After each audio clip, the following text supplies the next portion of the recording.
I want you guys to think back to your first pet. It could have been a cat, dog, hamster, or even a guinea pig, like this one. Personally, I've had pets my entire life.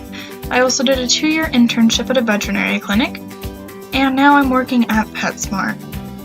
I want people to know how to take care of a guinea pig, because they're a very popular first pet and I'm very passionate about them. So this is Miss Piggy. She's one of my 3 guinea pigs.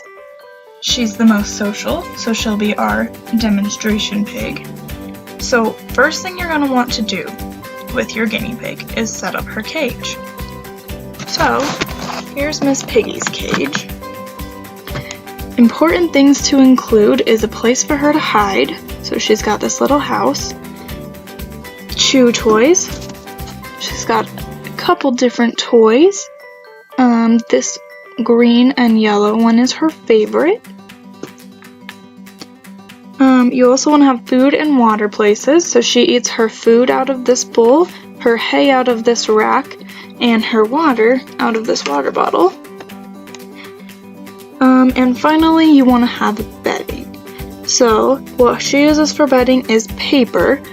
Unfortunately, she's covered it in so much hay that you can't see it, but you'll see some when I show you how to clean your cage.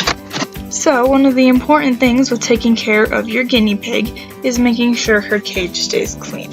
So what I like to do is I'll pull out all of her small toys, and I'll pull out her little hut, which she doesn't like, but I have to clean under it. And then I found an easy way to do it is to use a cat scooper that hasn't been used for cats, obviously. And then you just go in and you scoop up the bedding and put it into a plastic grocery bag, like so. The next step of cleaning your cage is going to be to disinfect it. What I recommend doing is getting paper towels and an all-natural spray. This one is made out of cinnamon, lemon, and rosemary essential oils. Spray it on the paper towel, and then just go in your cage and wipe down any spots that look really bad. The reason I recommend using a natural cleaner is that guinea pigs have very sensitive lungs, and if you use a strong cleaner like bleach or vinegar, it could cause their lungs to tighten, and it can also cause them to get sick. So I definitely recommend sticking with something more natural. The final step of cleaning your guinea pig cage is going to be to put fresh bedding in it. For guinea pigs, I recommend using paper, like this one, because it's easier on their feet and it's less dusty than a pine or cedar bedding would be. Because of their sensitive lungs, the dust from the wood can be very bad for them. So what I recommend doing is just kind of sprinkling the paper around the bottom until you have a layer that's about 1 inch to 1.5 inches thick. Once you're done putting the bedding in your cage, you'll want to give your guinea pig back her toys, her shelf, and her food bowl. One of the great things about guinea pigs is that they don't need vaccines to stay healthy.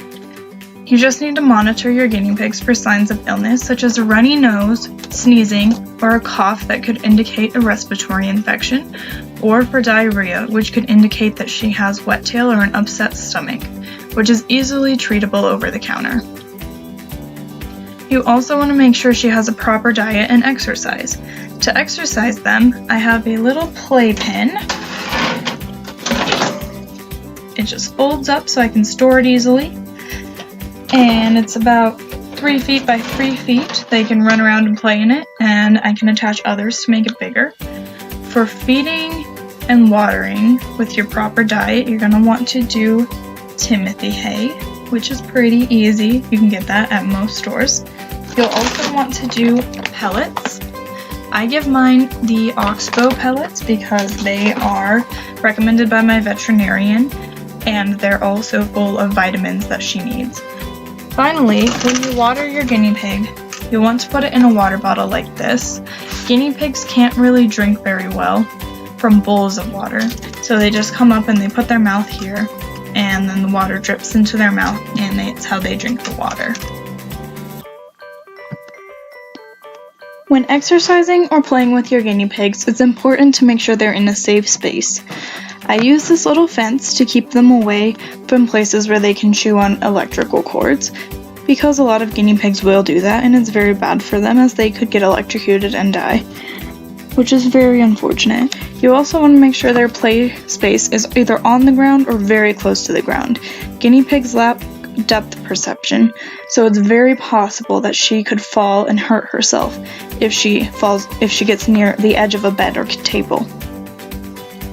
Finally, guinea pigs like to be cuddled, and they also love to eat treats, so make sure that you hug them and give them treats a lot when they're out to play. If your guinea pig starts to stink and you think she needs a bath, try to avoid water as much as you can. If you must use water, make sure it's very warm and very shallow, and then afterward keep her warm and dry wrapped in a towel. What I prefer to do with my guinea pigs is use specialized grooming wipes, and I'll just wipe her down. I'll wipe her head, her back, her bottom, under her chin. I'll wipe her all over, and then she doesn't have to go in the water. Guinea pigs can easily develop hypothermia or pneumonia when exposed to water. Another thing about guinea pigs is that they don't like to be alone. This is Flora. She's Miss Piggy's best friend and kennel mate. Flora was raised by hand by humans, but she loves to hang out with Miss Piggy and eat snacks together and play. Next time you consider getting a pet, make sure you know the steps to care for the pet. Pets are fun, but they are also a lot of work. Guinea pigs are a great starter pet due to their low maintenance and their playfulness.